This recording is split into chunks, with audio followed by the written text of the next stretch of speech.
Hello, Santa Monica. My name is Sergeant Rick Verbeck with the Santa Monica Police Department, and I'm here today to guide you through the Blue Notebook Review. Today, we'll be covering the week of July 20th to July 26th. And as always, if you want to read the Blue Notebook in its entirety, go down to the description and click the link below. So let's dive into it. During this week in review, your police department responded to over 2,300 calls for service, with the 60% being called in by you and 41% initiated by the officers patrolling the city. Of those 2,300 calls for service, 80 led to arrests, with 70% of them being from our unhoused individuals. Our motor officers conducted 89 traffic stops and issued 78 citations. Our motors also spearheaded a DUI and driver's license checkpoint in the 1000 block of Santa Monica Boulevard. That checkpoint led to 180 vehicles being screened. Of those 180 vehicles, 4 drivers were found to be driving while under the influence, and 5 drivers were found to be driving without a license or with a suspended license. Due to various complaints by residents, along with the dangerous and erratic driving behavior we witnessed ourselves, we conducted a focused operation on the off-highway motorcycles, which resulted in 12 citations and 12 of these motorcycles being impounded. Let's get the camera on me for a second. Parents. Okay, not just parents. Parents and those that have bought these off-highway motorcycles themselves. They're illegal to ride in the city. Okay, they are off-highway motorcycles. And there's nothing you can do to make them legal to drive in the city. But I'm not just going to sit here and tell you what you can and cannot do without giving you at least a solution. So, if you go to parks.lacounty.gov or OHV, off-highway vehicle.parks.ca.gov, you can see a list of places where you can take these motorcycles out and have fun, safely and legally. Just make sure you transport them in either a trailer or the bed of the truck to get there. You can't just ride them there and think that you're going to be okay. All right, let's move on. Our patrol officers conducted a traffic stop in the 000 block of Bay Street. During a search of the vehicle, they found a stolen firearm concealed under the seat. 2 of the 3 occupants were arrested. It looks like here we have a successful outcome from a citizen tip who saw a suspect responsible for lighting a dumpster fire, which ignited a residential gas line. That citizen saw the suspect on a different day at a different location, recognized him, kept eyes on him, and called us. We responded and arrested him. So good job, you. We received multiple calls about a sexual assault in the 1200 block of the beach. A woman was sunbathing when the suspect approached from behind and sexually assaulted her.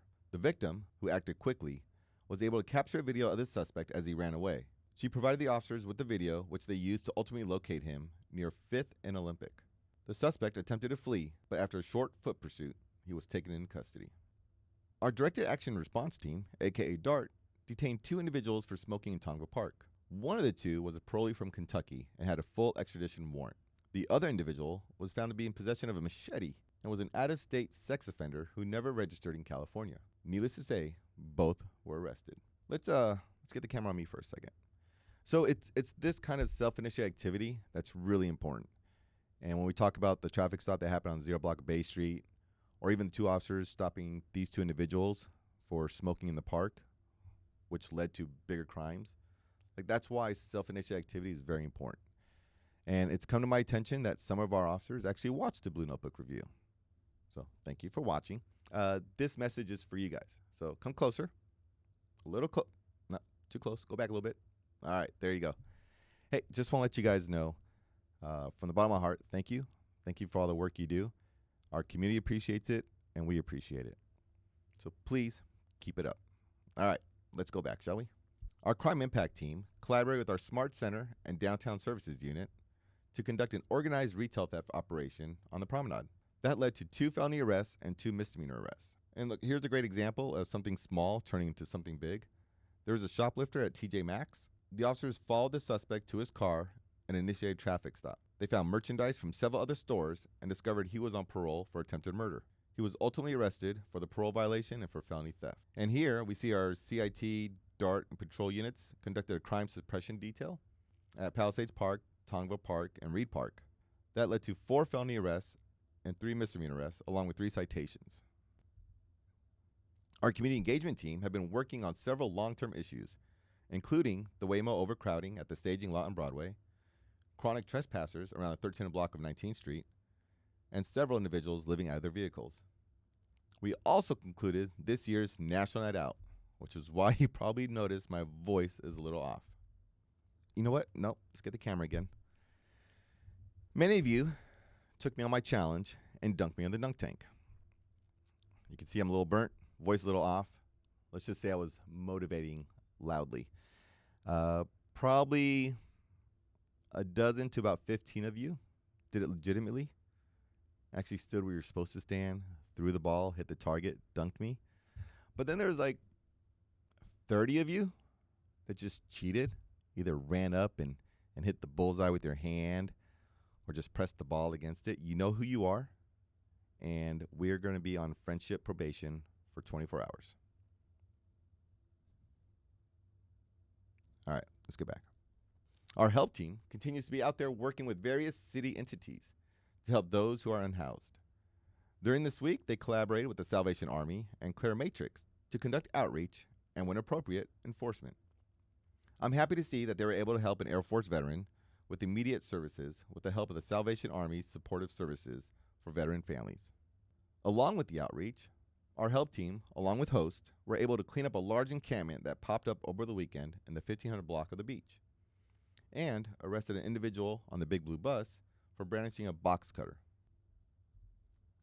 If you remember what I said in last week's video, where adoptions may be free, well, I was right.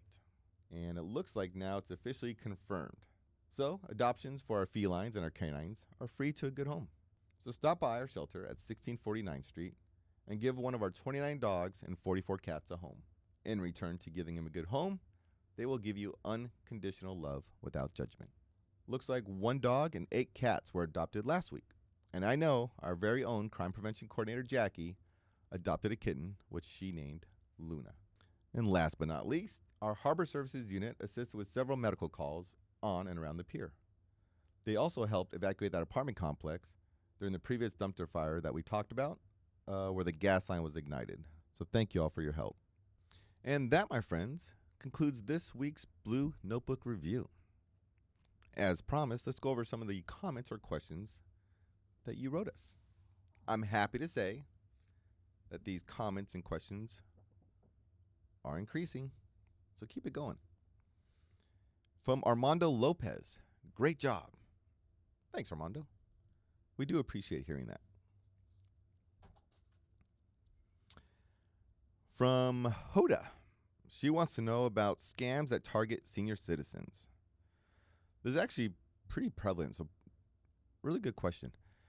We do have a pamphlet that we recently made that has examples of some of the scams that have specifically targeted senior citizens, anywhere from bank scams via email, text messages. I know I'm getting a lot about the tolls. I mean, I live around here. There's no tolls. So I know it's not me. But a lot of things from... We had an interesting one, actually, when I was working several months ago, where we got a call of this elderly woman at a bank, the one on Ocean Park in like 17th, I think. She got a call from a gentleman saying that he kidnapped her daughter, adult daughter, but she couldn't get a hold of him. And, right, the mom couldn't get a hold of the daughter. So she's at the bank frantic trying to take out money. And the guy is, as most scams do, he's yelling at her, trying to make it seem like an urgent matter, not giving her time to think, not giving her time to call the police. And she truly believed that her daughter did get kidnapped. Some of the officers and myself responded over there. I tried to convince her and talk her down, but fortunately her daughter had an accent, which the guy did not realize. So when I told her, hey, tell the guy, let you talk to her daughter, and she heard a woman pretending to be the daughter, not the daughter, no accent.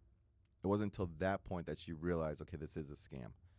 So remember, they're gonna act as if urgency is of utmost importance. If you're getting an email or text, they're gonna ask for your username, your password, which they never do on an email. If you're getting something from the bank, close that out. Access your bank on a whole different website.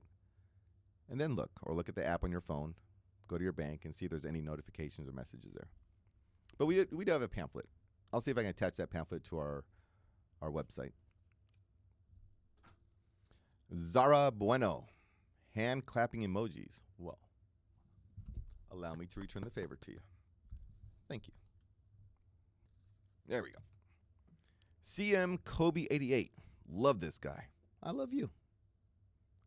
Thank you. Shahab _YM. Thank you for keeping us safe. You're very welcome. Our men and women, both in our sworn and our professional side, they truly do love the work they do. And they really ask for nothing more than just a thank you. I feel like their work means something. So, thank you. From Thomas Maston. One day you will learn. I know it sounds like a threat the way I read it, but he caught something I said in the last video that was like very nonchalant. So good ears, Tom. Good ears. Weston Records. This is a long one. Finally saw the police do something good with my own eyes. All right. He goes on to say that he saw 2 officers talk down a suicidal subject from jumping off a building. Well, as you can see, especially now with our blue notebook, there's a lot that happens that you probably don't see, but it doesn't mean we're not out there working. We just don't publicize it a whole lot. So I'm glad to act Weston Records. I mean West 7, but I'm assuming your 7 is a T. Hey, at least you got to see it with your own eyes. From D-Ray 113. Thank you for this info. Every Santa Monica resident needs this valuable info to understand the extent of services performed by our police department. Not everyone has social media, so maybe as a quarterly or biannual recap sent to every household. Well, we don't have everyone's email, so I don't know how that part would be feasible. But if you don't have social media, and clearly you are online, go to our website. And if you look at the last week's video, if you look at the end, I give you like a step-by-step process on how to access the dashboard. So if you go there, access the dashboard, and you can kind of see the crimes that's happening in your area, but also on that same website, I gotta find out where it is. You know what? Next week, I'll do you a favor. Diria? I don't know how to pronounce your name. I'm sorry. But I'll do you a favor next week and show you how to access the Blue Notebook from our website as well. So that should have everything covered. And that, my friends, are all the comments. Last week, I think, just had 2. This one, a whole lot more. So thank you. Thank you for sticking with me this long. And until next week, I'm Sergeant Rick signing off. Take care, guys.